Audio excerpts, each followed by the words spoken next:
Hello, everyone. Sufit here. I'm here today with Charles B. Ticker, estate mediator and litigator.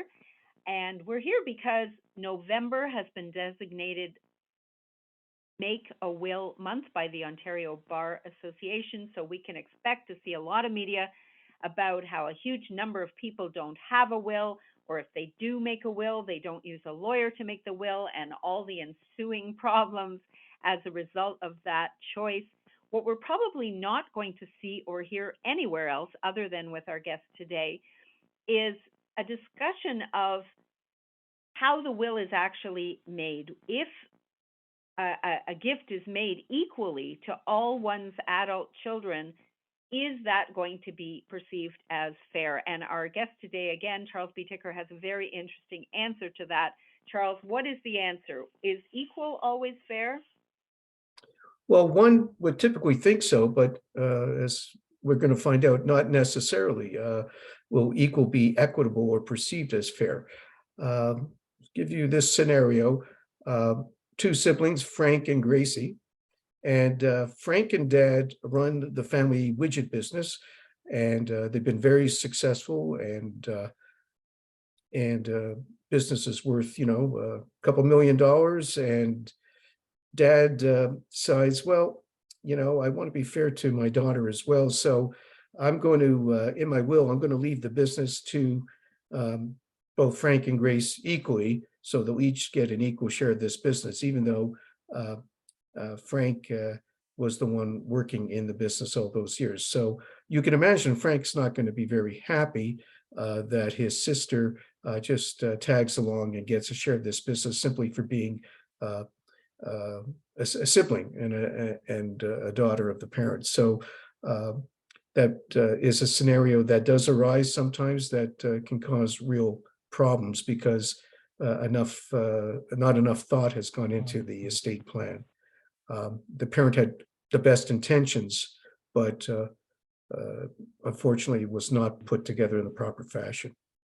We're going to see Frank and Gracie in court, or maybe in your office during a mediation, as a result of what this parent perceived to be an equal and fair gift. Yes.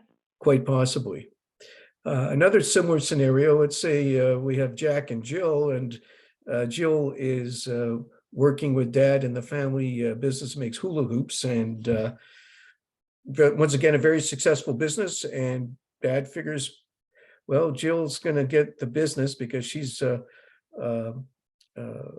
worked there. I'm going to leave the business and say I'm going to leave her the business that's worth $1 million, and I'm going to give Jack $1 million cash, a gift of cash in the will. So they'll each get something that's worth $1 million. Well, what could be more fair, right? It's equal. You're getting, Jill's getting $1 million business and Jack's getting $1 million cash gift. Well, Jill is not going to look at that as being fair because Jill's going to say, wait a minute, this business is not a gift.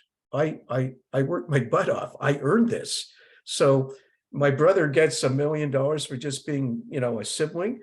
I actually had to work to get this business. So, Jill is not going to look at this as being a very fair scenario, even though on the surface, it looks like an equal gift. Yeah, and this is our third video in a series of 4 videos for Make a Will Month. Mr.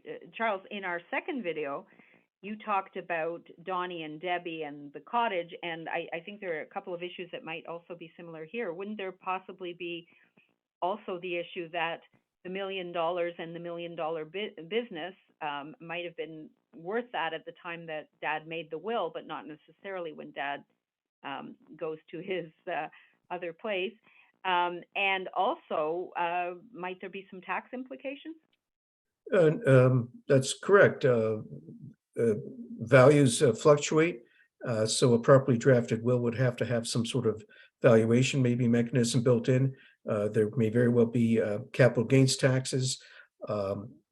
So quite often we'll see wills where not enough thought has been given to the tax issues, where tax expertise should have been brought in when the will was drafted. And sometimes you need tax experts even after the death to do post-mortem tax planning.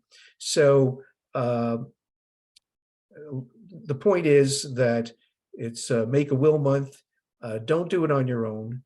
Get good legal advice from someone who does estate planning.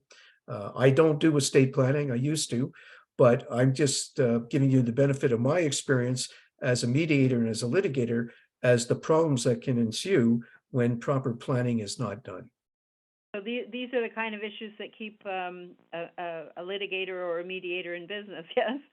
Oh, I particularly when it's a homemade will or using those will kits. We love those. They bring in a lot of business. Okay, thank you very much. Our guest today has been Charles B. Ticker, estate mediator and litigator. Thank you very much, and stay tuned for our next in the series, our final one of the series, where Charles will share with us two or three more scenarios. Mr. Charles, thank you very much. My pleasure.